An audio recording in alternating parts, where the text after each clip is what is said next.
buenas noches, miércoles 4 de noviembre, primer miércoles del mes, y en este programa vamos a seguir analizando los 37 años de democracia, 83-2020, pero en este caso con tres representantes, tres políticos de nuestra ciudad, tres concejales, que representan a distintos bloques y de los partidos que gobernaron desde el 83 hasta el 2020. Esto va a ser luego de la primera pausa comercial y también vamos en nuestros tradicionales viajes en búsqueda de carmenios que están radicados en otros países, en este caso, hoy un carmenio por adopción, nos vamos a Bolivia.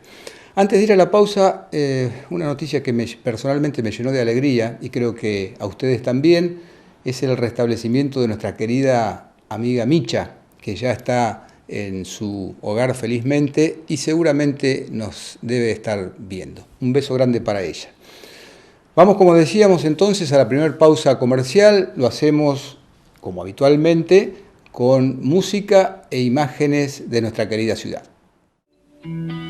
Bien, continuamos y antes de presentar a nuestros invitados, no aquí en el estudio, a través de la plataforma Zoom, en la tanda recibimos el llamado de nuestra querida Micha, nos contó que está muy bien, que está felizmente en su hogar, en su casa. Le retribuimos entonces el saludo y el beso y que se siga cuidando, por supuesto. Esto va a ser bastante novedoso para nosotros, estábamos acostumbrados a estos mini debates, a estas charlas con los representantes de los distintos partidos políticos aquí en los estudios. Bueno, las razones por ustedes conocidas nos obligan a hacer el bloque, pero reitero, a través de la plataforma Zoom. Señor director, ya estamos en condiciones de saludar. Ahí están los tres. Vamos por las damas primero. Paula Rivero, concejal del Justicialismo. Yo soy bastante antiguo en esto, del Partido Justicialista te voy a decir. ¿Qué te parece, Paula? Buenas noches, ¿cómo estás? Buenas noches, Ángel. Buenas noches, Lorena, Nicolás, Carlitos, que anda por ahí, y a todas las personas que nos están viendo. Y somos frente de todos, Ángel. Bueno, Paula, antes de pasar al saludo de los otros dos candidatos, tuviste un problema con tu esposo de salud. Felizmente está bien, ¿no? Sí, está bien. Está un poco dolorido porque la operación fue hoy. Se cortó un tendón de la mano, pero bueno, está bien. Por eso si en algún momento lo aclaro, se escucha un gritito, es mi bebé que se me está complicando tenerlo y que el papá no puede agarrarlo, pero espero que no.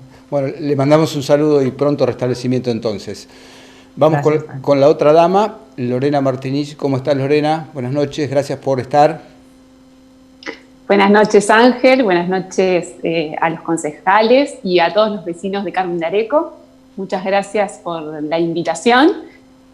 Bueno, como sabrán, para mí no es ninguna novedad porque nosotros hacemos el programa directamente por Zoom, así que tranqui, Ángel, porque va a salir perfecto. Bueno, te agradezco, Lorena. Y vamos al caballero de la noche, Nicolás McDermott. ¿Cómo te va, Nico? Buenas noches.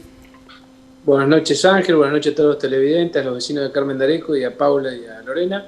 Y muchísimas gracias por esta invitación y esta innovación para lo que es la televisión de Carmen de Areco en tu programa Coraje. Te llama a 2 décadas de empezar a utilizar la plataforma Zoom. Muchas gracias. Gracias, Nico. Bueno, antes de empezar a dialogar, a charlar con ustedes, vamos al auspicio comercial del bloque y ya retornamos. Muy bien, retornamos y 37 años de democracia en el país y por supuesto en nuestra ciudad, en Carmen de Areco, entre las tres agrupaciones políticas que representan los concejales que tenemos esta noche como invitados, se han repartido, aunque no equitativamente, pero estos años de gobierno de democracia. 4 años de radicalismo, 20 para 21 años del justicialismo, ahora el Frente de Todos, y 12 años de Nueva Alternativa Carmenia. Vamos al análisis que hace cada uno. Les aclaro que, como va a ser un mini debate, no van a tener reloj, por supuesto, pero vamos a distribuir el tiempo así equitativamente, unos 3 o 4 minutos para cada uno, en principio, Y después, cuando tengan la posibilidad de contestarse uno a otro, tratemos, de no encimarnos. Lo vamos a tratar de controlar tanto el director como nosotros, porque, como decíamos, pese al optimismo de Lorena, esto es toda una novedad para nosotros, la plataforma Zoom, y vamos a tratar de que salga lo mejor posible. Del 83 al 87, el radicalismo, Nico, hace un balance no solo de los 4 años de gobierno del radicalismo en Carmen de Areco, sino de estos 37 años de democracia. Bueno, me parece importante resaltar, el otro día miraba un poco los videos de lo que fue el día del triunfo de Raúl Alfonsín, ¿no? Raúl Alfonsín triunfa, y cuando Raúl Alfonsín triunfa promete y habla de el periodo más largo, habla de 100 años de democracia y de paz para la República Argentina, y creo que Raúl Alfonsín construyó desde ese lugar, y es un legado hoy indestructible, porque nadie se anima a dudar de la democracia, y estamos atravesando el periodo más largo democrático en la historia de la República Argentina. Alfonsín en esto trabajó y mucho, porque cuando hablamos de paz nos parece hoy, si lo vemos sin retrospectiva, nos pareciera, ¿por qué paz? Habla de paz porque veníamos de una década del 70 muy sangrienta, donde habían desaparecido muchísimas personas en la República Argentina, donde el peronismo había debatido abiertamente y por las armas, dejando en gobiernos civiles y democráticos electos muchos muertos también. Teníamos conflictos como los de Malvinas, teníamos conflictos latentes como Chile, y empieza a resolver todo ese tipo de cuestiones Alfonsín, ¿no? Y me parece que eso es importante. Alfonsín resuelve el conflicto del Bigle con un plebiscito que gana ampliamente, juzga como nunca en su historia a los militares, y en un periodo casi récord, porque esto también es lo importante. Cuando la justicia pasa entre 25 y 30 años, como está pasando hoy con lo de Río Tercero en Córdoba, en la explosión, que no tenemos quiénes son los culpables, no es justicia. Y Alfonsín en el 85 ya tenía juzgado a las juntas. Me parece que es muy importante desde ese punto de vista, y se convierte en un líder regional que puede asegurar la democracia y puede asegurar también las cuestiones de paz dentro de Latinoamérica. Y me parece que eso ha sido muy, pero muy importante como legado de Raúl Alfonsín y del radicalismo, ¿no? Y me parece que ese fue la columna vertebral para atravesar los distintos momentos de crisis que tuvo la Argentina después, y nunca haber dudado de la democracia ni tampoco haber dudado de la paz.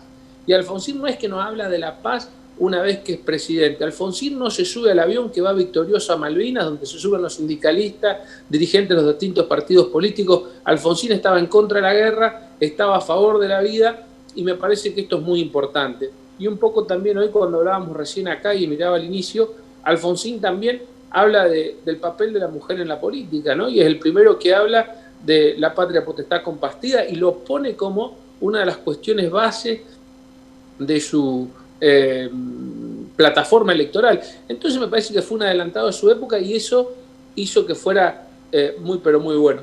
Y ya en el ámbito local también es hablar de decir, retornar, es la primera vez que el radicalismo le gana al peronismo en elecciones abiertas sin ningún tipo de proscripción, y me parece que eso es lo importante, ¿no? Y me parece que empieza un ejercicio muy, pero muy importante para lo que es la democracia, y algo que hoy sigue hoy vigente, más allá de algunos idas y vueltas, Ángel, ¿no? Pero me parece que es importantísimo el legado de Alfonsín, y el legado de Alfonsín es tan importante, y del radicalismo, porque entre los dichos y los hechos de Alfonsín no hay diferencia, y eso lo hace inalterable.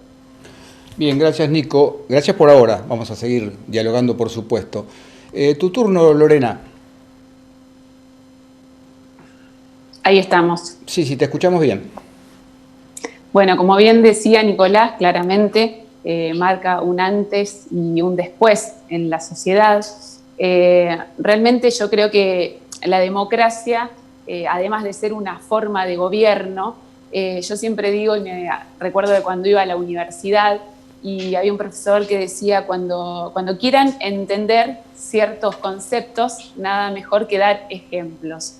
Y acá se me vienen a la mente muchísimos ejemplos de nosotros, gracias a Dios, nacimos y vivimos en democracia. Yo tengo una edad donde prácticamente yo nací en democracia, y realmente hay veces que no valoramos la importancia de todos los conceptos que trae vivir en democracia.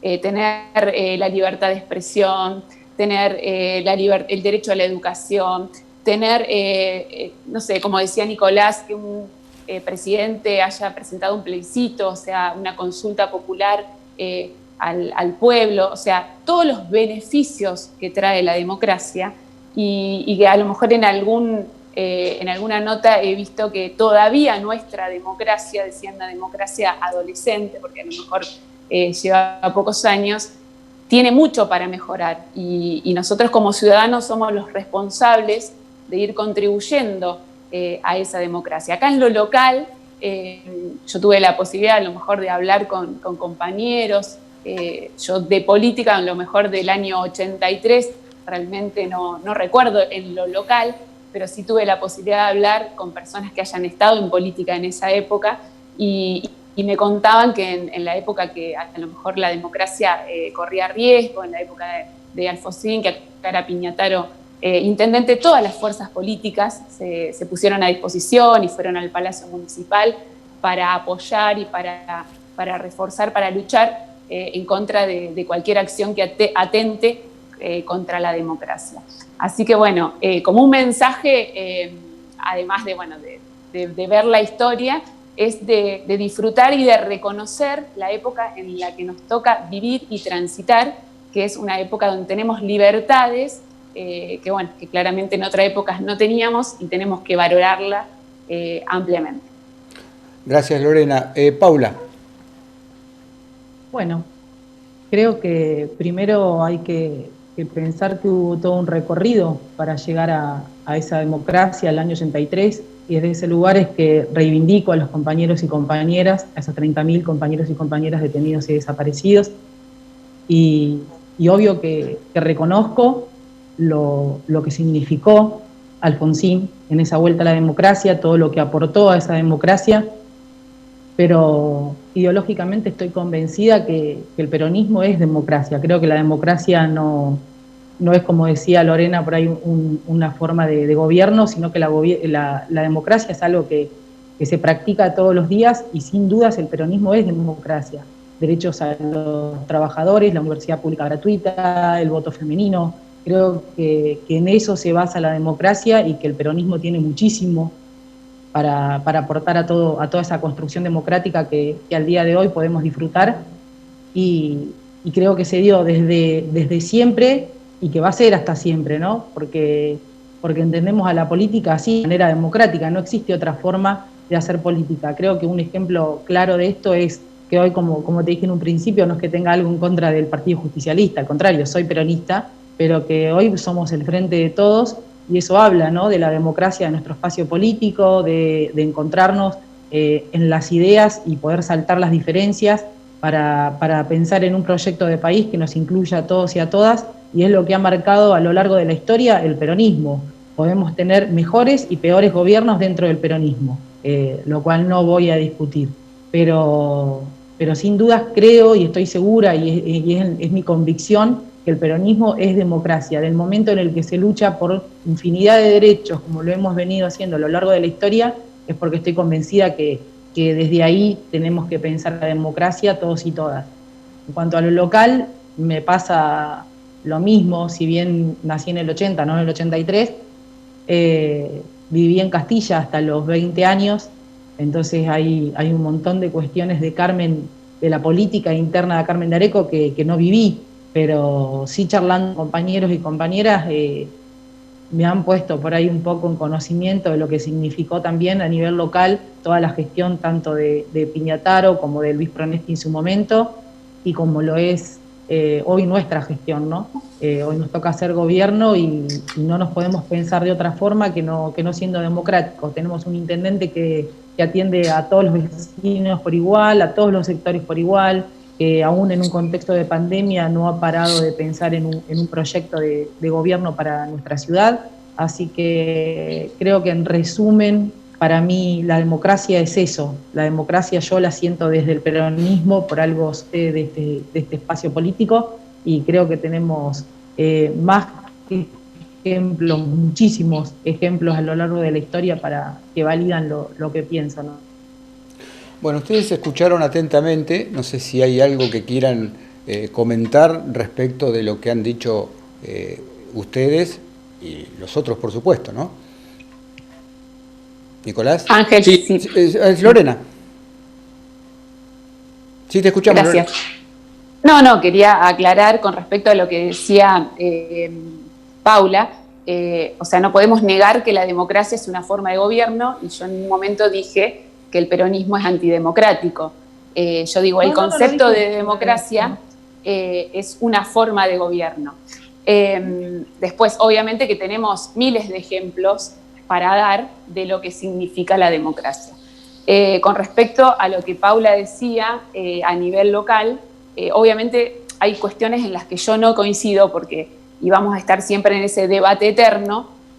Cuando Paula dice el actual intendente atiende todos los llamados. No atiende todos los llamados. Imagínate, Paula, que no atiende el llamado de un concejal de la oposición. O sea, yo no tengo contacto telefónico con el intendente porque ya no me atiende. No tengo contacto telefónico con la directora de Inclusión Social porque no me atiende. O sea, hay ejemplos claros que atentan contra la democracia actualmente en la gestión del intendente Villagrán. Igual después iremos desarrollando varios puntos y cada uno va a tener su punto de vista y dará su porqué. Cree que a lo mejor no es tan democrático como a lo mejor debería serlo. Paula.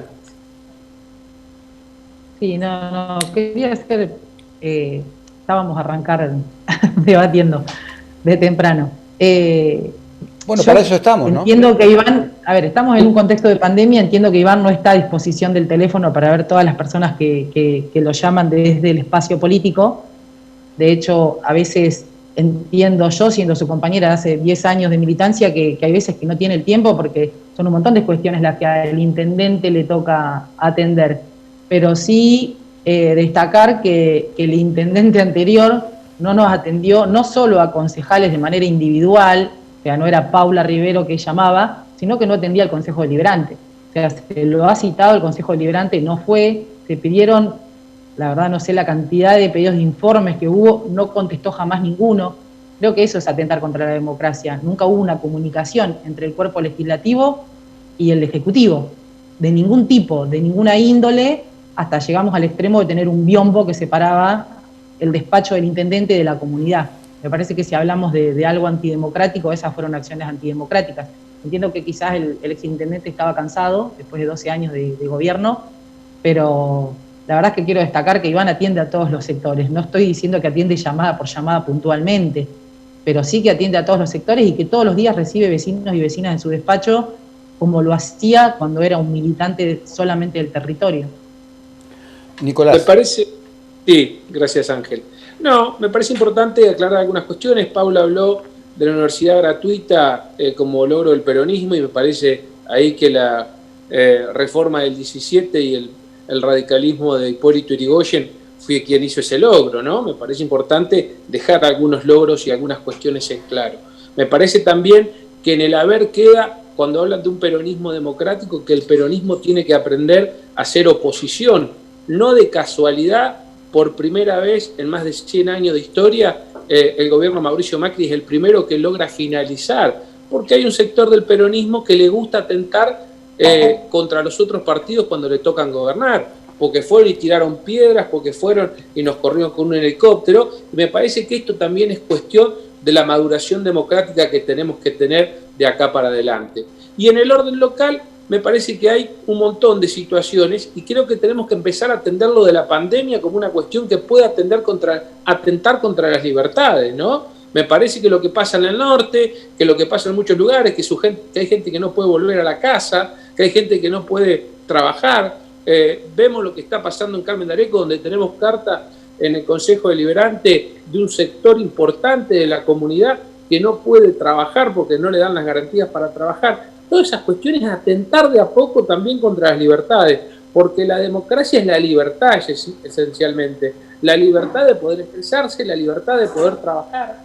Y me parece que en este contexto de pandemia se está aprovechando para que esta nueva normalidad lleve un montón de cosas por delante, y como Consejo Deliberante nos parece importante no dejar de funcionar en este momento, ¿no? Porque también vemos que hay lugares donde la democracia ha bajado su calidad a partir de la pandemia. querer parar los consejos deliberantes, como pasa en Merlo, que sesionó una vez, o en lugares donde no sesionó, es tener una democracia de baja calidad o de baja tensión. Y es lo que no podemos permitir, y es nuestro desafío seguir trabajando para fortalecer los lugares de debate. Bien, yo les propongo hacer aquí, sí, Paula, te decía, Sí. les propongo hacer aquí una pausa comercial, después vamos a desarrollar el segundo y último bloque con ustedes, y fundamentalmente hablar de las deudas que tiene la democracia, el presente y el futuro. Pero vamos a hacer, reitero, una pausa comercial, nos vamos con música e imágenes de nuestra ciudad y ya retornamos con ustedes tres. Continuamos. Les aclaro a los tres, ya los tenemos, ¿no, Carly? Perfecto, ahí están. Les aclaro que vamos a tener este segundo bloque de unos 15-20 minutitos, vamos a aprovecharlos integralmente. Antes de hablar de las deudas de la democracia, fundamentalmente en nuestra ciudad, creo que había quedado pendiente antes de ir a la pausa. Paula, querías aclarar algo. Sí, la verdad que me lo había notado porque mi memoria es muy frágil. No, quería contestarle por ahí respecto de lo que dijo Nicolás, cuando dijo que, a ver, pone a la pandemia como una acción de gobierno de que atenta contra la democracia y contra las libertades, en lo cual no coincido, porque la pandemia la verdad es que no la trajo ningún gobierno, nadie, ni el gobierno de Macri, ni el gobierno de Alberto, ni ningún gobierno. Es algo que nos sorprendió al mundo entero, y que la verdad es que los diferentes países van aprendiendo sobre la marcha, se va aprendiendo todo el tiempo cómo hacer para proteger la vida de las personas.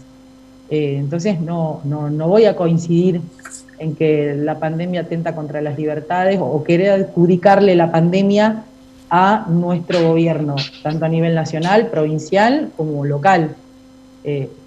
Era eso por ahí aclararlo, ¿viste? Porque te genera cierto ruido, sino también en la comunidad, entendiendo el cansancio de la mayoría, del agotamiento, de por ahí estas distancias que tenemos que tener y todo eso, pero la verdad es que la pandemia nos vino a sorprender a todos y quizás ese es el momento de que toda la dirigencia política, de que todos los espacios políticos coincidamos, como lo hicieron, por ejemplo, Larreta con el gobierno de Axel Kicillof y con Alberto Fernández, trabajar de manera conjunta para frenar un poco la pandemia y poder fortalecer el sistema de salud, por ejemplo. Gracias, Paula. Les repito, vamos a aprovechar integralmente estos minutos. Van a tener, no controlados, pero 2 o 3 minutitos cada uno, empezando quien de ustedes quiera, con las deudas de la democracia, las deudas que tiene que generó estos 37 años de democracia, especialmente vamos a circunscribirnos al orden local. No sé quién quiere comenzar. No, puedo comenzar si quieren, como ustedes quieran. Me parece que la deuda de la democracia en Carmen de Areco, y también hablando un poco a nivel nacional y provincial, porque no escapamos a ese contexto, es el desarrollo de una sociedad y una comunidad mucho más justa, ¿no? Me parece que las diferencias entre los que más tienen y los que menos tienen hoy es mucho más amplia.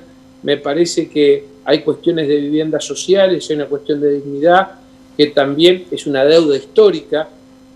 Y si venimos a esto en Carmen de Areco, por ejemplo, el que mayor cantidad de vivienda entregó fue el radicalismo en sus 4 años. Después es como que hubo una gestión buena de Piñataro, pero luego empezó a decaer la cuestión de la vivienda social, la demanda de la vivienda, y no hubo una respuesta organizada desde el gobierno.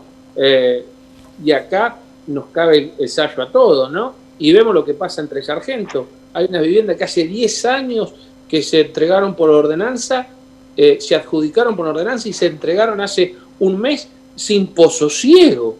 Entonces me parece, esa es una deuda, ¿no? Una deuda profunda a la democracia. La gestión y decir tener un Estado eficiente. Me parece que esas son cuestiones graves que tiene la democracia y que son las que atentan también contra la credibilidad de nosotros como dirigentes, pero también del sistema democrático, ¿no? Porque ¿qué le decimos a la persona que esperó durante 10 años una casa y le entregamos una casa sin pozo ciego?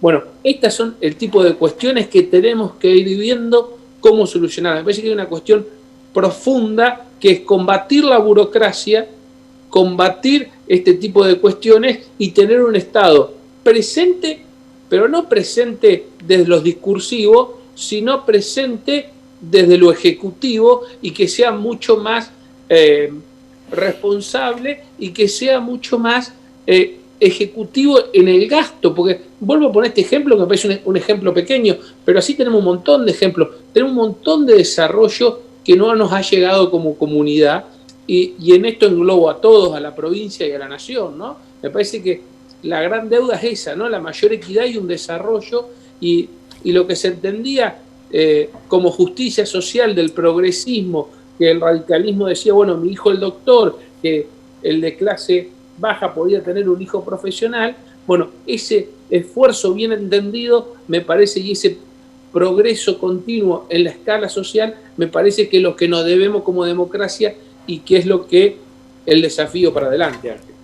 Bien, Lorena, habías pedido... Ángel. Sí. Sí. Con respecto a la deuda, yo creo que la deuda es esa expectativa de un crecimiento económico sostenido en el tiempo, ¿sí? Yo creo que al margen de, obviamente, de las diferencias sociales y la falta de igualdad, esa es la gran deuda. Pero al margen de eso, como sociedad, tenemos mucho para ir superando, porque yo lo escuchaba a Nicolás atentamente hablar de las viviendas que se entregaron sin un pozo, y esa familia que recibe una vivienda, por más que sea después de 10 años, una vivienda que la hizo la gestión anterior y que se entregó en esta gestión sin pozo, o sea, para una familia no es lo mismo no tener vivienda que tener una vivienda sin el pozo. En todo caso, se hará cargo de hacer el pozo, pero no podemos desprestigiar una gestión de años y construcción de 10 viviendas porque le falte un pozo. Se podría haber hecho, por supuesto que se podría haber hecho, pero antes que no tener una vivienda, yo no comparto en criticar el tema de que no tengan pozo. Lo importante es que esa familia puedan tener su vivienda y en todo caso hacer la refacción, que desconozco cuánto cuesta hacer un pozo, pero si lo comparamos a lo que cuesta construir una casa, te puedo asegurar que es un costo totalmente insignificante. Con respecto después a todo lo que es respetar, a todo lo que es el respeto, la tolerancia, el respeto de las leyes, también lo escuchaba atentamente hablar a Nicolás, y la verdad que él como teórico es excelente, pero tampoco podemos olvidar el evento que pasamos en el Consejo Deliberante, donde el concejal se olvida totalmente de la democracia y en un acto violento que nunca habíamos vivido en la historia del Consejo Deliberante, por lo menos yo, o sea, de las cosas elementales, o sea, nos estamos olvidando. Tenemos mucho para crecer como sociedad, ¿sí? No solamente en lo económico, sino en lo social. Y creo que nos debemos un crecimiento espiritual y una empatía para con el otro, una conciencia colectiva de decir, bueno, me pongo en el lugar del otro, ayudo, pregonar con el ejemplo, no solo con las palabras. Para mí es fundamental, porque los actos comunican más que las palabras. Entonces, como creo que la deuda que tenemos es, obviamente, que hay mucho para mejorar. Vivimos en democracia, tenemos que celebrar que vivimos en democracia, pero como personas, cada uno tiene que poner su granito de arena, más que con las palabras, con los hechos. Paula. Bueno, creo que una de las grandes deudas que tiene la democracia, y eso es abarcativo a todo el territorio, al que no escapamos como sociedad, es la desigualdad, ¿no? La enorme desigualdad que hay hoy entre los diferentes sectores de la sociedad. Y también el entender que quienes tenemos responsabilidad y quienes les toca llegar, por ejemplo, al Poder Ejecutivo, también ahí a veces hay deudas de no reconocer lo que se hizo, de no valorar lo que se hizo bien y mantenerlo y sostenerlo en el tiempo y profundizarlo y mejorarlo si es necesario, y sí transformar lo que uno considere que está mal. Me parece que ahí también como personas que nos dedicamos a la política tenemos que madurar en esas cuestiones. Creo que el respeto y la democracia también se trata de eso, ¿no? De saber reconocer, porque en definitiva nosotros gobernamos para el pueblo, no para nosotros mismos ni para logros propios. Entonces, si queremos lo mejor para el pueblo, lo ideal y lo correcto y lo que se debería hacer es eso. Después vamos a tener todas las diferencias ideológicas y partidarias, pero me parece que ahí es una deuda que también tenemos y sin dudar hay otra que considero fundamental, que es el reconocimiento de las mujeres en todos los ámbitos de la sociedad, no solo en el ámbito político. Si venimos a lo local, Carmen de Areco nunca tuvo una intendenta, por ejemplo, y no me parece un detalle menor. Creo que la mujer siempre es la que está más castigada y que aún viviendo en democracia siempre es la que más sufre, la que cargar cuestiones al hombro y a la que más se la cuestiona cuando a veces desde el Estado se da una respuesta o se intenta empezar a paliar una situación, también se la cuestiona por el solo hecho de eso. Entonces creo que esa es otra enorme deuda que tenemos de la democracia y que creo y entiendo que tenemos que ir en ese camino, ¿no? Desde todas las fuerzas políticas creo que va a ser la única forma de empezar a saldar esas deudas, como también lo fue, que ahí, bueno, ya es una cuestión ideológica, ¿no? De creer que estamos saldando una enorme deuda que es con la juventud, la participación de las juventudes en la política, por todo lo que significó la última dictadura cívico-militar. La verdad es que hizo que muchos jóvenes se alejaran de la política y no considero que eso sea lo mejor, sino por el contrario, ¿no? Tiene que seguir dándose ese trasvasamiento general, tiene que estar la voz joven dentro de la política y de la demanda, y creo que eso es algo que venimos saldando, pero que aún falta que la juventud se anime y que se convenza de que la política no es una mala palabra. Y como para cerrar este criterio, creo que es fundamental democratizar la comunicación. Mientras tengamos medios hegemónicos de comunicación, todo esto, que vendría a ser en un cierre una batalla cultural que se tiene que dar desde cualquier espacio político, va a costar y mucho, porque son formadores de pensamiento, porque son formadores de ideas, y la verdad es que influyen muchísimo. Entonces, si no tenemos una democratización en los medios de comunicación, todo esto nos va a costar aún muchísimo más. Bien, se nos está terminando el tiempo. Les propongo 1 minutito, 2 minutos para cada uno, si quieren responder los dichos de los otros concejales, ¿no? No sé, ¿quién quiere comenzar?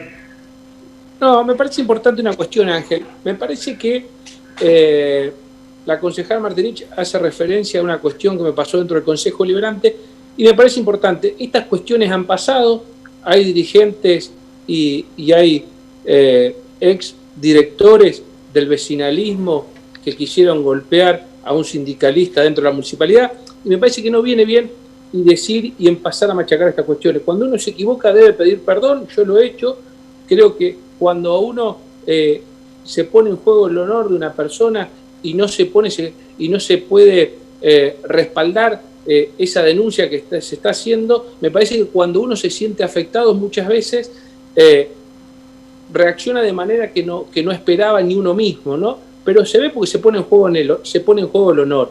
Porque si a mí me acusan de algo sin pruebas, reaccioné de una manera que no tenía que haber reaccionado, pero lo hice defendiendo mi honor y una causa que era justa, que era que se me atacaba de una manera infame, por llamarlo de alguna manera.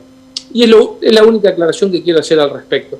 Pero sí me parece importante esto, decir, las casas que hicimos nosotros y entregó el Frente de Todos, pero la entregamos con un problema, y esa es una deuda, porque hay una deuda que es, entregamos casas sin pozo ciego y nadie se hace responsable. Yo no le pedí a la concejal Martinich que se hiciera cargo de esas casas sin pozo ciego, pero había que decirlo, porque es una deuda de la democracia, es una deuda nuestra como dirigentes políticos. No estoy culpando ni a Scansi ni a Villagrán, estoy contando la realidad. Estamos entregando casas y hay gente que está tirando sus desechos cloacales a la calle. Eso es bajar la calidad de vida. Y comparto con Paula cuando Paula dice, tenemos que subir la vara, tenemos que achicar la diferencia entre los que más tienen y los que menos tienen, subiendo los de abajo y generando cuestiones de trabajo. Pero me parece importante esto también, ¿no? Decir, bueno, esta deuda que tiene la democracia, que tienen los gobiernos, que tiene el Estado más que los gobiernos, tenemos que resolverla. Y la primera manera de resolverla es reconociendo que existe y no diciendo, no, bueno, es una inversión menor. No es una una inversión menor cuando hoy un sueldo promedio en Carmen de Areco es de 25.000 pesos y hacer un pozo cuesta 70.000? Y yo sé lo que vale hacer una casa, pero el municipio, el Estado, no puede entregar una casa sin baño, sin pozo ciego. Es muy grave lo que pasa. Y me parece que esto es importante. Yo no hacía cargo ni a Martinich ni a Rivero. Contaba la realidad de lo que está pasando. Y me parece que esto es lo que tenemos que encontrar solución. El municipio, las próximas viviendas que entregue, las debe entregar con pozo ciego. No podemos ir hacia atrás. ¿Cómo entregaba las casas Perón? ¿Cómo entregó las casas Alfonsín? ¿Cómo entregó las casas Duhalde? ¿Y cómo se entregaron las casas hoy? Vamos involucionando en vez de evolucionar. Me parece que eso es lo importante, y eso es cuando hablamos de la deuda. Es entregar cuestiones que hace el Estado en condiciones. Y nos pasa con el hospital, que se ha mejorado, pero nos pasa con un montón de cuestiones que no se mejoran. Entonces, es eso, no echarse la culpa entre unos y otros, sino mejorar, progresar y terminar esas casas y terminarlas en condiciones. Y ojalá que la próxima vivienda que se entregue en Carmen de Areco no solamente tenga pozo de baño, sino que esté conectada a la cloaca, tenga gas y tenga internet. Porque si hablamos de que el desarrollo es el acceso, como decía Paula, a la información, es importante también generar lugares de progreso y que la gente pueda progresar. ¿Y por qué Internet es importante? Porque nos conecta al mundo y porque nos conecta con la realidad y con lo que puede pasar. Bueno, esa es la evolución que necesita la democracia. Gracias, Nicolás.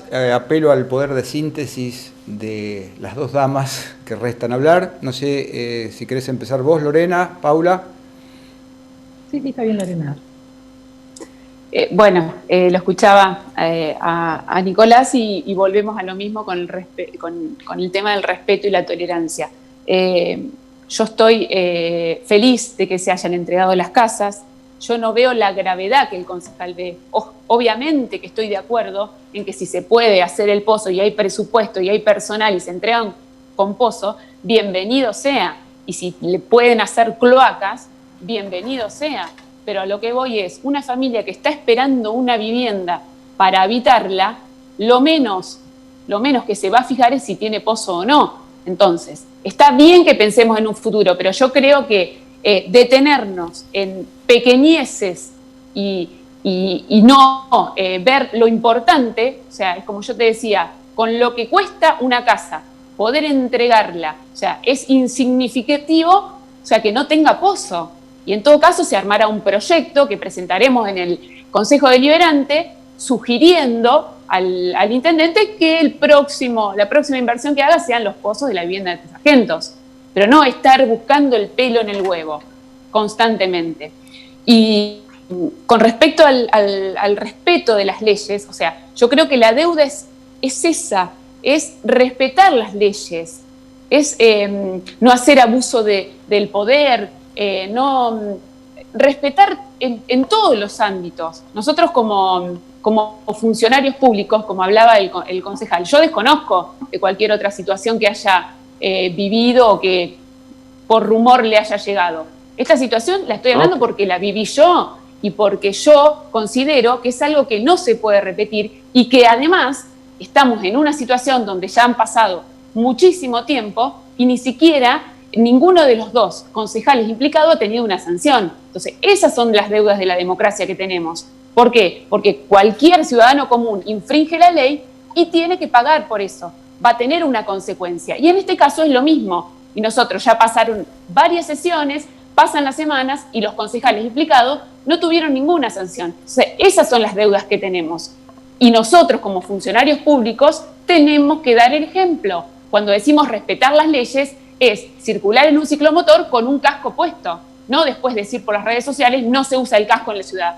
Entonces, yo creo que la deuda más grande es, nosotros, los funcionarios, tenemos el deber de ser el ejemplo y tenemos que predicar con el ejemplo porque si no dejamos de ser confiables. Esa para mí es la deuda más grande. Gracias, Lorena. Paula, tus minutos finales. Gracias, Ángel. No, quería aclarar algo respecto de las casas de Tres Sargentos, lo cual celebramos, que al fin esas familias tengan una vivienda digna.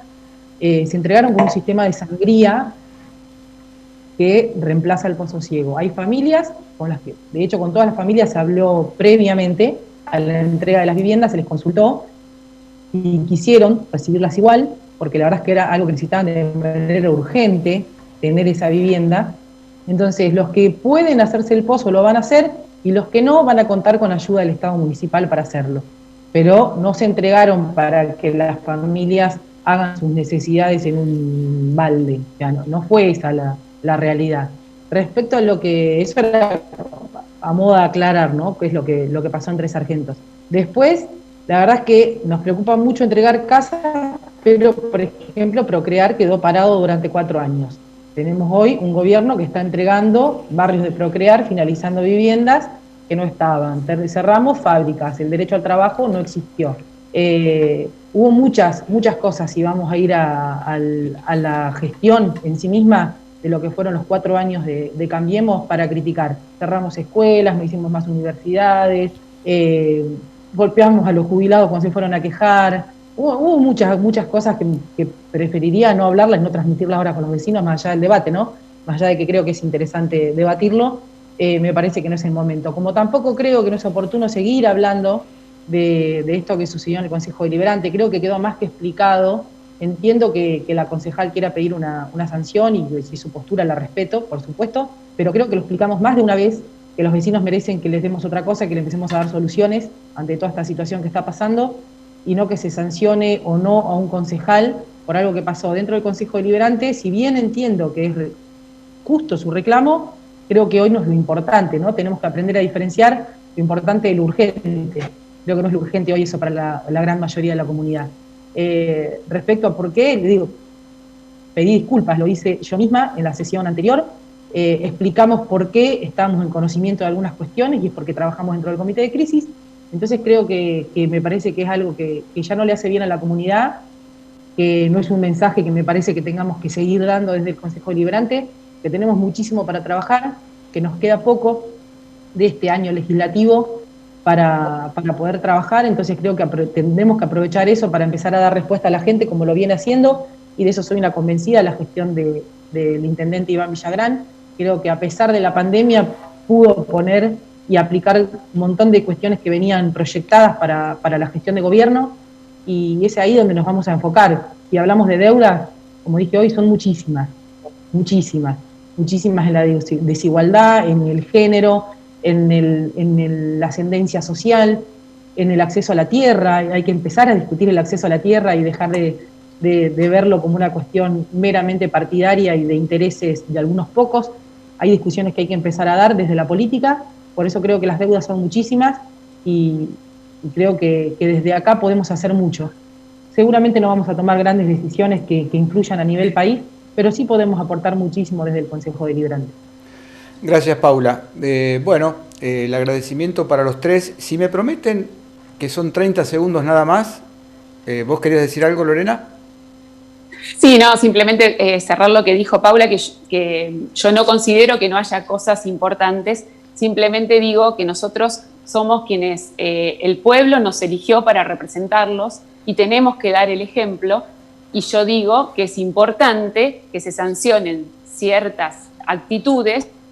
Estamos dando el ejemplo a la sociedad, si no después cualquier otra persona hace un acto similar en la calle, entonces lo perdonamos o lo dejamos 3 meses. ¿Por qué? O sea, ¿por qué a nosotros, porque somos funcionarios, nos las dejan pasar, y a un ciudadano común, si increpa a alguien en la calle, va a ir preso? Entonces, a eso voy. Yo digo que nosotros tenemos que pregonar con el ejemplo, nosotros tenemos que dar el ejemplo. Y Gracias. Está bien que pida disculpas, pero también está bien que haya una sanción correspondiente, como lo hay en todos los ámbitos de la ley. Gracias. Déjame lo último decir, porque me acuerdo cortito, cuando Lorena, hablan por favor. Sí, es cortito. Cuando hablan de respetar las leyes. Respetar las leyes también significa, tenemos las redes sociales plagadas de trolls que están constantemente atacando a todos los políticos, y eso es un delito. Y hay causas de funcionarios municipales que han hecho un troll y que han escrito y que están en proceso judicial. Entonces, esas cosas, esas son las deudas que tenemos, de como sociedad empezar a comportarnos y nosotros como funcionarios dar el ejemplo. Esas son las deudas que tenemos en lo local, digo, ¿no es cierto? Gracias, Lorena. No sé si alguien más, muy cortito, Nicolás. No, gracias. Me parece importante que hay algunas cuestiones que van a tener que resolverse en la justicia y me parece que es importante. Está denunciado el exintendente Scansi conjuntamente con Iván Turri por falsificar documentos y lo reconoció el concejal Turri que había falsificado documentos. Pero si incurrimos, y yo vengo todo el tiempo con lo de Turri y con lo de Scansi, no puedo discutir lo importante. Y coincido en algunas cuestiones con Paula en esto. De estas cuestiones, de lo que dice la concejal Martinich, que coincido que está lleno de trolls, de cuestiones truchas, que el vecinalismo también lo usaba este método, me parece importante que se haga cargo la justicia. Que la justicia resuelva la cuestión de Turri, de Scansi, de los trolls y lo que tenga que resolver. Nosotros, como políticos, busquemos cuestiones de acuerdo para poder solucionar los problemas de Carmen D'Areco, sea el cual que tenga que ser. Gracias, Ángel, como siempre. Paula. Perdón, 2 segundos, así le contesto a Nicolás y ya está. Hay una pequeña y gran diferencia entre los dichos del concejal. Perdón, si me habilita, sigo. Se me termina el tiempo, tengo a Paula todavía. Dale, Lorena. Sencillo, digo que la gran diferencia entre los dichos del concejal McDermott y los míos son que cada cosa que yo digo, cada cosa que yo expongo, tengo la prueba y tengo la denuncia. De lo que el concejal McDermott habla, no las tiene, no hay denuncias. Entonces, es todo siempre una chicana política mediática. Cuando yo digo algo es porque tengo las pruebas y porque esa causa está en un proceso judicial. Nada más. Perdón, Paula, ¿puedo volver a Nicolás? Porque ¿puedes ampliar en 30 segundos qué es esa denuncia?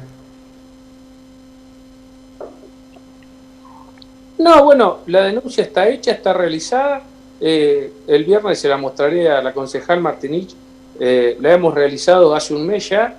Estamos ratificando la denuncia, anexamos todas las pruebas, tenemos un abogado penalista y la verdad que estamos trabajando muy bien en lo que pasó en la rendición de cuentas, donde el concejal Turri reconoció que se había falsificado documentos para traer un humorista que anunciaron en el Estudiante, en la fiesta del Estudiante. No fue la fiesta del Estudiante y lo llevaron a una fiesta privada. Yo no lo reconozco, lo reconoció el concejal Turri. Hemos hecho una denuncia y bueno, habrá que empezar a trabajar acá para adelante. Pero lo digo porque Lorena lo trajo a cuestión esto de las cuestiones de las denuncias cruzadas y me parece importante esto. Esto yo se lo voy a mostrar a Lorena para que lo tenga, para que lo vea. Va a ser de público conocimiento porque está en la justicia. Se denunció al exintendente, se lo denunció al concejal Turri y está en su proceso judicial que tendrá que seguir adelante. Yo le voy a mostrar todas las pruebas. Tenemos pruebas de dónde estuvo el humorista, tenemos pruebas de los contratos, tenemos todo certificado, tenemos fotos, tenemos todo. Nicolás, gracias. Perdón que te interrumpa, pero se nos termina el tiempo. Paula. Nada, Ángel, muchas gracias por el espacio. La verdad es que todos los temas que son de la justicia, que se ocupe la justicia, esa no es mi función. Soy una militante política que hoy circunstancialmente ocupa una banca en el Consejo Deliberante, así que a disposición de toda la comunidad para lo que necesiten. Nuestro proyecto es simplemente trabajar y transformar, que es la única forma en la que entendemos a la política. Gracias. Muchísimas gracias a los tres. Bueno, creo que salió bastante bien esta nueva normalidad en este mini debate, en esta mini charla. Por supuesto la vamos a repetir. ¿Andrés? Sí, tenemos un llamado telefónico, si se quedan en línea, ¿no? Sí. Perdón. Gracias a los tres, Nicolás, Lorena y Paula. Muchas gracias.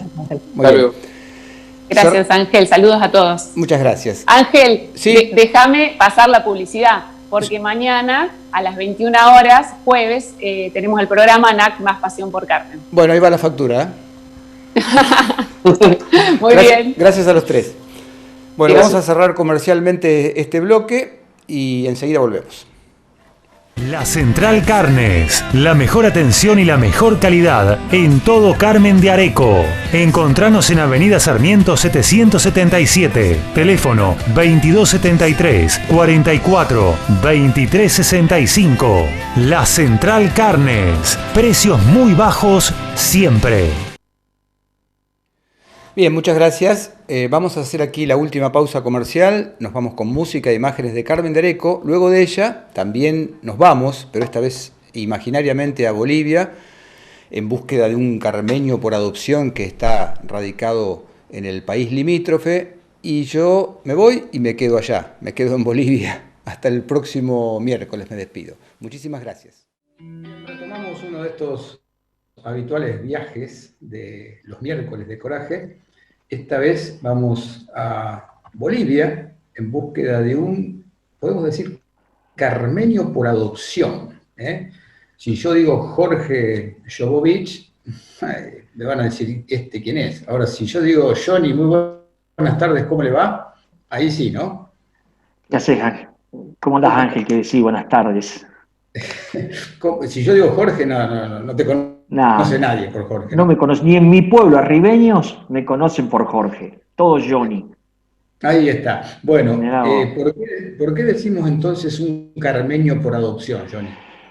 Mirá, vos sabés que la realidad es que nosotros, la otra vez hablábamos con mi señora, con María del Huerto, y donde más años hemos vivido, que hemos vivido en varios lados, es en Carmen de Areco. Entonces ya, bueno. Y cuando mi familia, o cuando decidimos volvernos de Bolivia a Argentina, teníamos la posibilidad de, pues tengo una casa en Pergamino, y bueno, teníamos la otra en Carmen de Areco. Y hablamos con los chicos, y no, vamos todos a Carmen. Y bueno, a mí me daba lo mismo, yo tenía que viajar. Así que, bueno, ya decidimos Carmen de Areco, y bueno, es un pueblo interesante, lindo, tranquilo. Y ya uno está acostumbrado, digamos, esa es la verdad. Muchos años, yo llegué a Areco Semilla en el año 97, me trajo Roberto Coronel. 97. Vos me decías recién nativo de Arribeños. Bueno, yo tampoco, yo soy nacido en el Chaco, en General San Martín, en el Chaco. Viví muy poco tiempo ahí, obviamente era chiquito, después mi familia se trasladó a María Teresa en Santa Fe. Después nos trasladamos a Ribeños, que ahí estuve hasta la secundaria. Después terminé la secundaria y viajaba hacia el norte. Estuve viviendo casi un año, casi dos, un año viajando y otro año viviendo allá prácticamente en Salta. Después me casé, me vine a Pergamino, nos quedamos en Pergamino varios años porque María, mi señora, de toda la familia de Pergamino, aunque ellos son nacidos en Arribeños todos. Y bueno, ya después de Pergamino nos venimos a Carmen de Areco, y ya hace del 97, así que imagínate, más de 20 años que estamos en Carmen. Y ahí nos quedaremos. Vamos a empezar un poco al revés, te decía, como lo estamos haciendo lamentablemente y en forma habitual en estos últimos programas con los entrevistados que están más allá de la frontera de nuestro país, o bien sí, dentro de nuestro país, pero lejos de Carmen de Areco. Te decía, vamos a empezar por la parte menos grata, que es que nos cuentes, primero dónde estás concretamente en Bolivia, en qué parte, y después que nos cuentes un poco cómo se está desarrollando este tema del COVID-19. Yo vivo en Santa Cruz de la Sierra. Santa Cruz de la Sierra, para que ustedes tengan una idea, porque muchos no se conocen en Argentina, está más o menos a la altura de 100 kilómetros para arriba de Río de Janeiro, pero Bolivia, ¿no? Obviamente, trazando un paralelo. Es una zona muy tropical, bien tropical. Es una ciudad muy cosmopolita. Somos 2,5 millones de habitantes aquí, muy grande. Y bueno, es aquí donde se desarrolla hace varios años todo el potencial económico de Santa Cruz de la Sierra, o en realidad de Bolivia. Y ahora es la ciudad más importante de Bolivia, aunque no sea la capital. Tengan en cuenta que Santa Cruz de la Sierra es la ciudad de mayor cantidad de habitantes, donde las grandes empresas de Bolivia están aquí en Santa Cruz de la Sierra. En La Paz, en realidad está toda la parte burocrática de Bolivia, y la capital de Bolivia es Sucre. Exacto. Jorge, ¿por qué se habla tan poco de la pandemia en Bolivia? Bueno, yo creo que aquí se habla poco, aquí se habla siempre poco de muchas cosas que suceden en Bolivia y siempre cuando se habla, son noticias en estos países las cosas malas. Recordás vos que salieron los diarios por ahí, que la gente se moría en la plaza, yo lo he visto en Infobae y eso, y bueno, eso no era real. Pero bueno, lamentablemente es así, y bueno, de las cosas buenas de estos países se habla poco, ¿no es cierto? Esa es la verdad. También recordemos que en nuestros países eh, tenemos un problema muy grave con las estadísticas. Nosotros siempre damos estadísticas y nunca estamos seguros si realmente son verdaderas o más o menos. Ese es el problema. Siempre generan desconfianza. Y sí, nunca nos toman en serio con las estadísticas. Argentina la acaban de sacar de un nomenclador de Estados Unidos, de Oxford, no sé de dónde. Bueno, ¿por qué no somos confiables con las estadísticas? Y la realidad es que con la estadística, y ahora quedó demostrado que con el COVID, la estadística es fundamental para saber qué es lo que tenemos que hacer. Esperemos aprender eso. Aquí la estadística en Bolivia es complicada, es cierto, por dos cuestiones. Usted tiene aquí lo que es el oriente boliviano, Santa Cruz, y después tiene lo que es el occidente, que es La Paz, Cochabamba, Oruro, Potosí, que ahí es difícil la estadística, no es fácil, sinceramente. No es fácil porque la gente no quiere responder. Imagínate que acá en el occidente, allá arriba al principio decían que esta era una enfermedad de la derecha, del capitalismo, que no pasaba nada, que no sucedía nada, y bueno, es difícil, ¿no es cierto? Es difícil, o sea, es difícil tener Pero más allá estadísticas de las fehacientes. Perdón, Johnny, más allá de las estadísticas, ¿cuál es la realidad que La están realidad hoy en día es el viviendo siguiente, mirá, ustedes? nosotros somos 11 millones y medio de habitantes, de los cuales hubo 142.000 infectados, y en realidad, pasa lo mismo en Argentina, lo que hay que contar son los muertos, porque eso sabemos que sí o sí son muertos, lamentablemente, pero son muertos, eso los contamos sí o sí, y acá hubo 8.700 muertos. Confirmados, infectados, qué sé yo, puede pasar, inclusive hay lugares donde ni siquiera se sabe si ocurrió o no ocurrió, por las lejanías, por todo eso. Entonces, los confirmados, los fallecidos son los 8.800. Hoy en día, el día de ayer casualmente hubo 76 contagios en todo el país, de los cuales hubo 4 muertos. La enfermedad prácticamente no existe, prácticamente. La realidad es que no lo sé por qué, o sea, no estoy en condiciones de decir por qué es así. Aquí, tengan en cuenta que acá se hizo una cuarentena desde entrada nomás, también muy dura, muy parecido a Argentina, después la seguían alargando, pero la gente no le hacía caso. ¿Por qué? Porque aquí la gente no, vive con lo que gana del día, o sea, no puede estar haciendo, no puede no estar trabajando. Esa es la realidad. No hay planes, no hay bonos como en Argentina, o planes que los ayuden. Entonces la gente gana, o sea, sale a trabajar realmente para poder comer. Y bueno, eso hizo que la gente saliera directamente. Y acá fue grave la situación, fue del 22 de junio al 13 de septiembre. Y ahí se cortó. Y ahí vino embajada. Y ayer, yo estaba mirando anoche casualmente los noticieros, 76 contagios en todo Bolivia. Nada, no existe. Y 6 muertos, perdón, 6 fallecidos. No existe. Hay lugares, hay ciudades que no tienen ni un solo contagio. Ahora, por ejemplo, Trinidad, en el Beni, allá, bien contra el norte de Brasil, bien la Amazonía. Esa ciudad fue un desastre hace 4 meses atrás, y hoy en día no tiene un solo contagio. Entonces, la verdad es que uno no sé qué es lo que sucede, si Argentina encaró mal las cosas, si no sé. La verdad, sinceramente, es muy indescifrable todo esto. Porque realmente nosotros acá no estamos más preparados que la Argentina como para que hoy en día tengamos una situación totalmente controlada.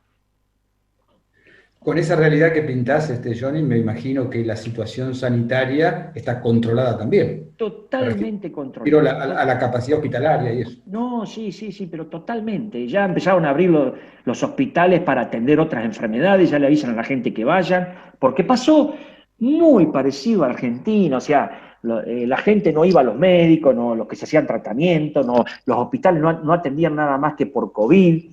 Al principio se asustó mucho la gente acá, para que vos tengas una idea, cuando yo estuve acá en marzo antes de irme, entró el primer caso de COVID en un hospital, los enfermeros los médicos salieron afuera y pedían que se lo llevaran y el enfermo estaba dentro de la ambulancia y tuvo que intervenir la justicia para que lo atendiera. No, mal. Pero hoy te puedo decir que está todo totalmente controlado. Es más, en la calle andamos, está todo abierto, todo anda. Lo único que hasta la semana pasada, a la noche, a las 8 de la noche, todo el mundo se encerraba, y ahora es hasta las 12 de la noche. Y ya creo que la semana que viene abren todo. Y no hay colegio porque los colegios ya terminan, ahora el 31 de este mes que pasó ya se terminan las clases, ya se terminaron, no sé cómo seguirá el año que viene, pero por lo demás, todo el mundo está en la calle, los negocios trabajando, los horarios de banco ya están empezando a normalizarse. He notado en los shopping que he ido este fin de semana, mucha gente sin barbijo, que eso es un tema, ¿no es cierto? O sea, como que la gente se relaja, y eso es un problema, porque, bueno, uno anda con barbijo y todo, pero mucha gente sin barbijo, sin cuidarse, sin tener... sí, la más mínima precaución. Y los menores cuidados, porque puede haber un rebote, nadie sabe de esto, ¿no es cierto? Así que bueno, no, la situación sí, realmente está controlada. Te decía, dejamos de lado la parte fea, la parte ingrata de esta nota, de estos minutos que tenemos para charlar contigo, y vamos a lo más agradable. ¿Por qué estás en Bolivia? Bueno, yo estoy en Bolivia porque en el 2003 me cansé de Argentina y me tendría que haber venido antes. Yo siempre digo lo mismo cuando me preguntan, digo, bueno, yo en el 83 cuando subió Alfonsín tenía 18 años recién cumplidito. Hoy tengo 55 y Argentina no avanzó nada, al contrario, todo para atrás. Entonces, ¿a quién le asegura a uno?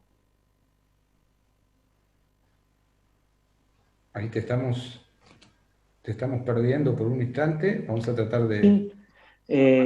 Nosotros nos comparábamos con Europa.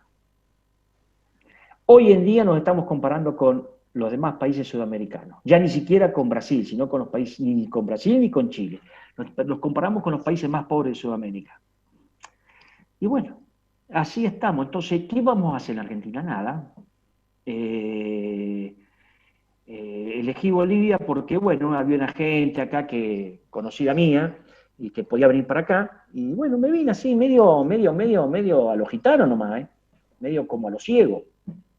Y bueno, ya me fui quedando, o sea, ya me dediqué a la parte agropecuaria, me fui quedando y bueno, se fueron sucediendo las cosas, tuve los contratiempos que hay en estos países, porque no todo es divino acá, pero bueno, Bolivia es un país que a nosotros dentro de todo nos tratan muy bien, a los argentinos nos tratan muy bien. Ustedes no se olviden que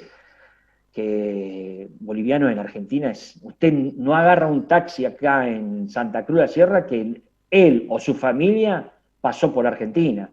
Usted va a una cena con gente de 50, 60, 70 años, todos profesionales, todos estudiaron o en Buenos Aires o en Córdoba, todos, o en Tucumán.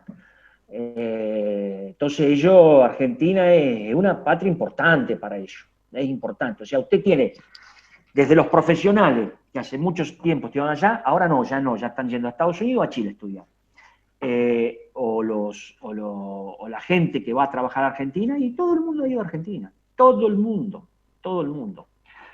Se están complicando ahora porque los pueden mandar dólares desde Argentina para acá, porque ellos trabajan y guardan los dólares y los mandan para acá.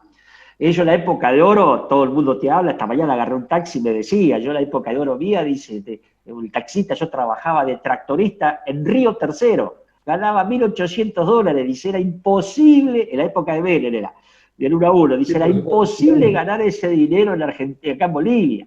Dice, yo trabajaba allá y toda mi familia vivía muy bien, claro, sí, es así. Bueno. Johnny, vos hablabas recién de la actividad agropecuaria. ¿Cuál es específicamente lo tuyo, la parte comercial? Lo mío es la parte agropecuaria, es todo siembra de soja, todo siembra de agricultura, soja, maíz, girasol, sorgo. En una época tuve caña de azúcar, y bueno, a eso me dedico. Igual que en Argentina, a eso me dedico. Contanos un poco cómo es Santa Cruz de la Sierra. Vamos a hablar de la ciudad. Bueno, Santa Cruz de la Sierra es una ciudad que cuando yo llegué acá apenas se había supermercado. Una ciudad grande era, pero apenas se había supermercados cuando llegamos con mi familia. Hoy en día está llena de shopping, una ciudad muy cosmopolita, de todo el mundo, gente de todo el mundo. Acá tenemos colonias muy grandes, pero colonias grandes realmente, que viven todos juntos, por ejemplo, rusos, pero rusos vestidos de rusos, con la barbita y todo. Tenemos menonita, colonia de menonita impresionante. Debe haber alrededor de 150 colonias menonitas. Después tenemos 4 colonias japonesas, Okinawa 1, 2, 3 y 4. Brasileros, bueno, cantidad de mucha gente de Brasil, mucha gente dedicándose a la parte agropecuaria. El primer desarrollo agropecuario en serio de aquí de Bolivia, del oriente boliviano, de Tierras Bajas del Este se llama aquí, lo hicieron los brasileros. Ellos vinieron, hicieron una inmigración de allá, hicieron todo el desarrollo agropecuario aquí. Ahora hubo varios argentinos en la época del 2007, 2008, en Argentina había todos esos problemas con el gobierno, con el tema de la agricultura, se vinieron varios argentinos, muchos se volvieron. No es fácil aquí, el factor humano es muy importante. Los brasileños en ese sentido, ellos traían mucha gente de Brasil, llegó un momento hasta que las cocineras en sus campamentos eran brasileras. El argentino trabaja de otra manera, mucho con servicio, acá servicio no había, y bueno, pero muchos se volvieron. Pero hay varios argentinos trabajando muy bien aquí. Cuando vos decís que, perdón, Johnny, cuando vos decís que no es fácil, ¿te referís solamente al factor humano o hay algún otro que...? Sí. Mire, acá, tema de crédito no hay problema. Usted va a un banco y acá usted es cliente del banco. El banco tiene dinero para prestarle. Es más, el banco, el negocio del banco aquí es recibir el dinero y prestar el dinero, es el negocio, cosa que en Argentina no existe eso.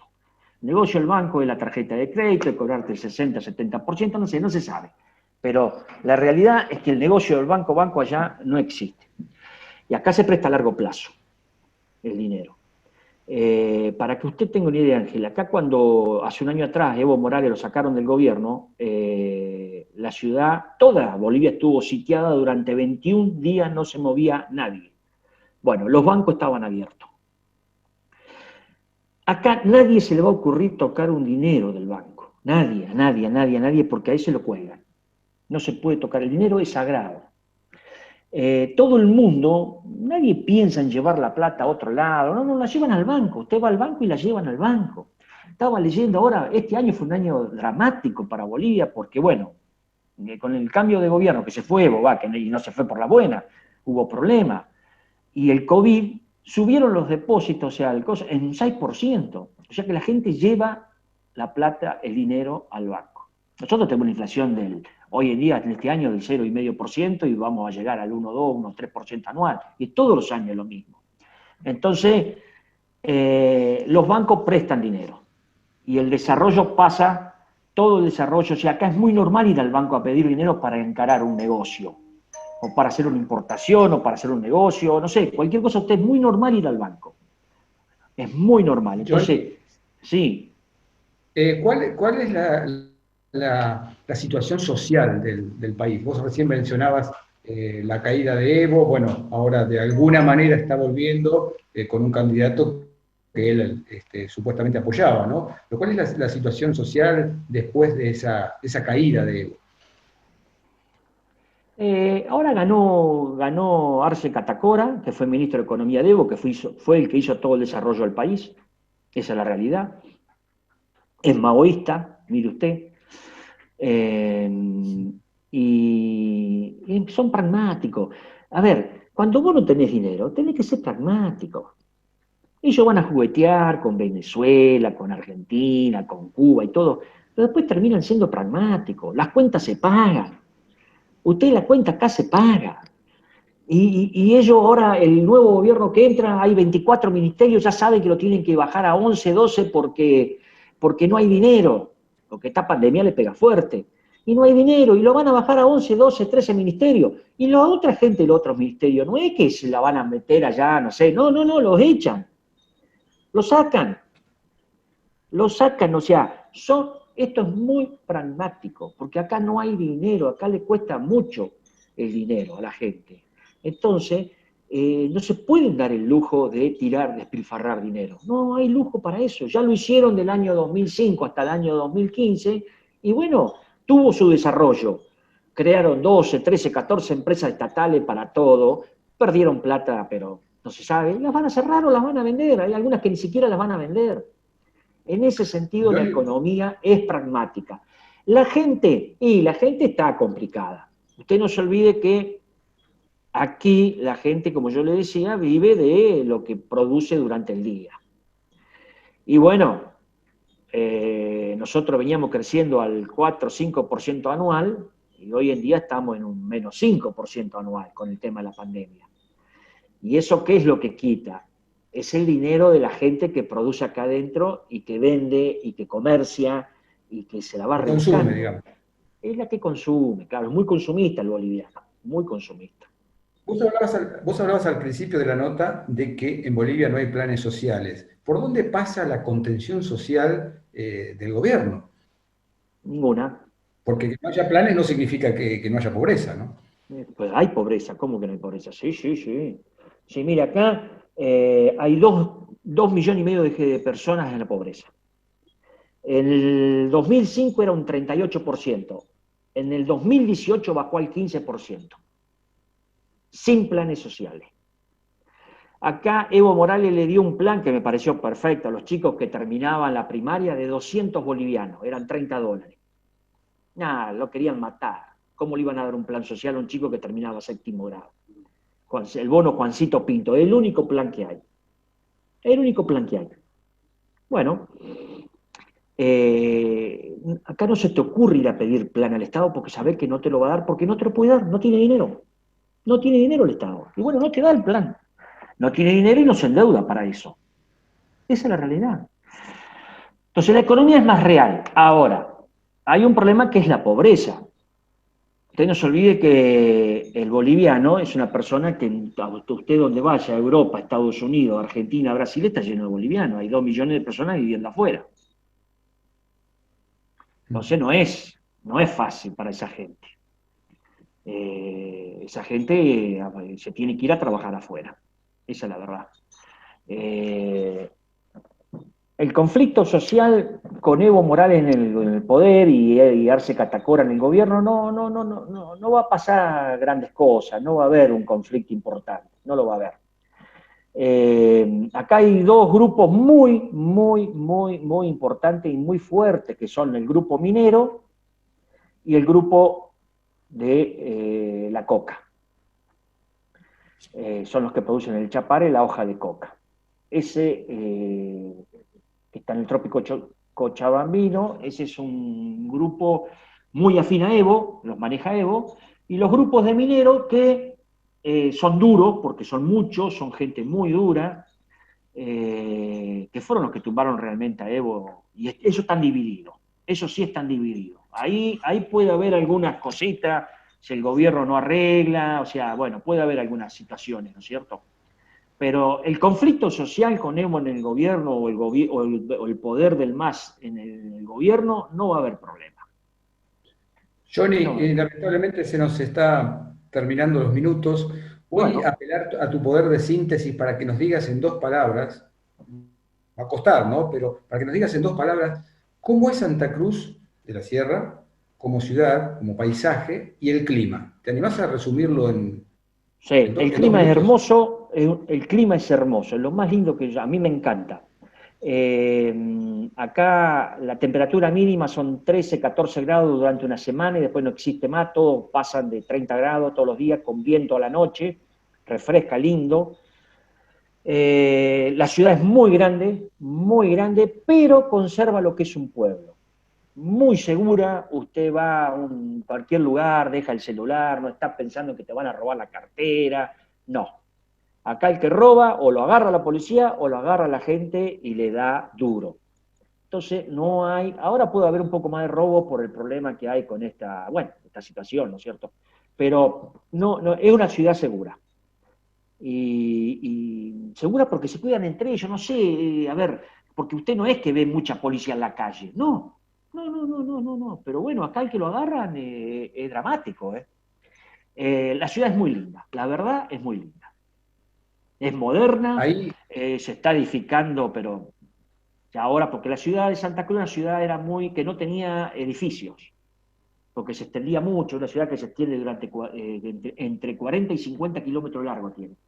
Y ahora están todos los edificios en el centro, y bueno, lo ha hecho muy lindo esto, muy lindo, la verdad muy lindo. Y el clima ni hablar. ahí a tu espalda vemos una ventana. Cuando Sí. estemos ya en la despedida, te vas a correr un poquito, nos vas a mostrar, aunque sea algo, para envidiarte de Santa Bueno, Cruz de la lo que Sierra. pasa es que esto aquí es no sé si se ve la pileta ahí, esto aquí es un condominio. Es muy normal acá los condominios con pileta y eso. Ahí atrás la parte esto es condominio y hotel. Y ahí atrás, que hay un edificio, se está haciendo el hotel nuevo, una cadena francesa. Y bueno, acá sí, la gente se vive mucho en condominio. La gente de clase media se vive todo en condominio. Johnny, Con todos los servicios, con pileta y eso, y además. Johnny, en el minuto final, porque hablas como un Sí. boliviano más, pero ¿qué extrañas de tu país, en definitiva, de nuestro país? No, ¿cómo decís? No te escuché bien. No, que te decía que hablas como un boliviano más, pero ¿qué extrañas en definitiva de nuestro país? No, de Argentina, de nuestro país se extraña mucho, ¿sí? Uno está acá, yo me vengo 2 semanas y ya después, bueno, se extraña, no, obviamente. Y la charla con los amigos, los quilombos políticos que nunca, siempre hacen drama por todo. Que si la corte, que si no la corte, que si la vacuna, que si no la vacuna, ahora porque la vacuna es rusa. Estaba leyendo esta mañana en los diarios, pero es la cosa, yo no entiendo. Hablaba el ministro de Salud de la provincia de Buenos Aires, o no, el gobernador dice, no, pero si la vacuna, por más que venga de un país comunista, dice, no tiene ideología la vacuna. Primero habría que decir al gobernador que Rusia hace 25 años que no es más comunista, es más capitalista que los americanos. Y yo no sé, no entiendo esas cosas que se discuten ahí, todavía entre comunismo y capitalismo. No, hay cosas que no. Y uno cuando se aleja, cuando uno está allá por ahí lo discute más, pero cuando se aleja de Argentina y deja de escuchar todos los días la misma cantaleta, uno pone ya, digamos, el pensamiento más general, digamos, y empieza a ver esas cosas que ya no se discuten. Yo anduve por África, anduve aquí, anduve en Brasil, bueno, en el Caribe, nadie discute las cosas, discute Argentina, pero nadie. Y es cierto cuando lo Yo, dicen, nadie discute las cosas que discutimos en Argentina, nadie. Johnny, Pero el bueno, es minuto lindo. final, tu minuto final para los saludos, la familia, supongo, y los amigos que han quedado aquí. Bueno, saludo, bueno, obviamente a mi familia, pero la verdad, eso es la tecnología también, eso ayuda mucho. Yo cuando vine a Bolivia, el primer vuelo, y lo hicimos con Mari, salimos de Buenos Aires, Córdoba, Santa Cruz de la Sierra. 5 horas de vuelo. Ahora tenemos 2 vuelos semanales, 2 vuelos diarios de Buenos Aires directo a Santa Cruz de la Sierra. Y bueno, los teléfonos, WhatsApp, Zoom, esas cosas ayudan muchísimo. Esa es la verdad, acortan mucho las distancias.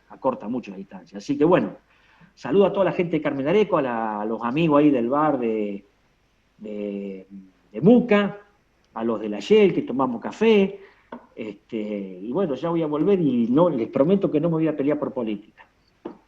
Te Un abrazo mando, a todos, Angelito. Te mandamos un abrazo, Johnny, te agradecemos estos minutos. Y No, tu despedida con un tema musical, ¿qué te parece? Poné de Lojarca, de Hermosa, del autor, se llama Hermosa, Fría. Es muy linda, es una canción boliviana muy linda. Lojarca. Chau, Johnny, Chau, gracias. Ángel, saludo a toda la familia y saludo a Carmen D'Areco. Un abrazo grande. Chau, chau.